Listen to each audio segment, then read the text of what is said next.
Éric Coquerel, vous saluez ces échanges qui ont eu lieu entre Emmanuel Macron et Vladimir Poutine. Ils ont servi à quoi? Écoutez, est-ce qu'ils ont fait rien du tout? Écoutez, non, on a vu Emmanuel Macron, la tête creusée, l'impression de résoudre les problèmes du monde. Ils n'ont servi à rien. Et je vais vous dire pourquoi ça n'a servi à rien. C'est que dans cette histoire, il fallait une France non alignée. Voilà, nous, ça fait longtemps qu'on dit qu'il faut sortir de l'OTAN. Et non alignée, nous avions à partir de là un rôle à jouer. Vous croyez que la France aurait davantage pesé si elle avait été non alignée? Évidemment. Si vous voyez l'état de l'Ukraine qui est hors de l'OTAN. Je ne vous ai pas interrompu. Nous, notre ligne, c'est la paix et les intérêts de notre pays. D'accord? Et les intérêts de notre pays, la France, c'est souvent la paix.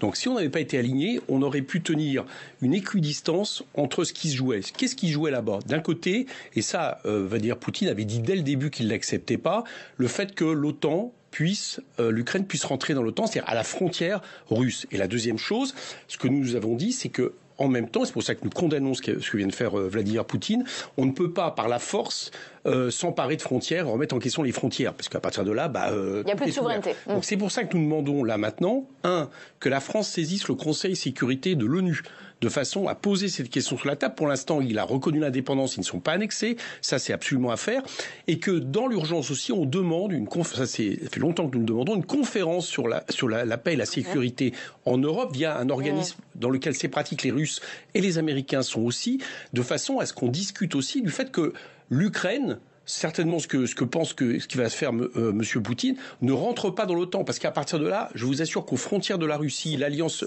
Atlantique, c'est un problème qui devient, j'allais dire que l'escalade, on ne sait plus où elle s'arrête. Est-ce qu'il faut aujourd'hui réaffirmer haut et fort que l'Ukraine ne rentrera pas dans l'OTAN, jamais dans l'OTAN? Bien évidemment, parce qu'on voit bien que c'est la seule solution pour en tout cas mettre la pression aujourd'hui sur les décisions que vient de prendre. Ça permettrait d'éviter une guerre en Ukraine? En tout cas, c'est ce qu'il faut faire de toute manière, parce qu'à partir du moment où l'OTAN est à la frontière avec la Russie, chacun comprend bien les risques d'escalade. Et nous n'avons, nous, Français, aucun intérêt à ça, pour des raisons qui me semblent évidentes. Donc ce que je souhaiterais, c'est que M. Macron, aujourd'hui, le réaffirme. C'est-à-dire que si on va devant le Conseil de sécurité de l'ONU pour dire seulement il faut le faire, nous n'acceptons pas la remise en question des frontières par la force.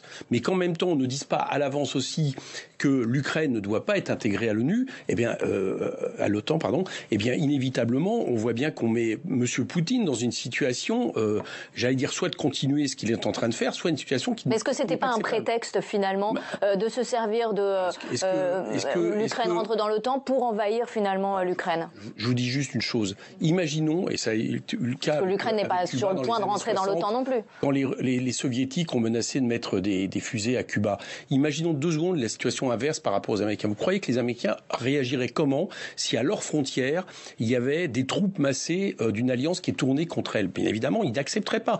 Alors après, on peut se dire ce qu'on veut. Est-ce que c'est une façon de l'organisation du monde? Mais c'est ça qui est réaliste. La France doit être du côté du droit international, pas de remise en question des frontières par la force, et en même temps faire en sorte qu'on arrête cette espèce de montée. Nous ne sommes pas ennemis de la Russie, nous ne sommes pas ennemis des États-Unis, mais nous sommes non alignés. Si on avait cette position depuis longtemps, je vous assure qu'ici et ailleurs, on serait beaucoup plus entendus. Alors aujourd'hui, on brandit la menace de sanctions, Éric Coquerel. Est-ce qu'il faut des sanctions financières, commerciales? Est-ce qu'il faut fermer ce gazoduc Nord Stream 2? C'est les Russes qui font des sanctions, parce que c'est eux qui détiennent le nœud du problème.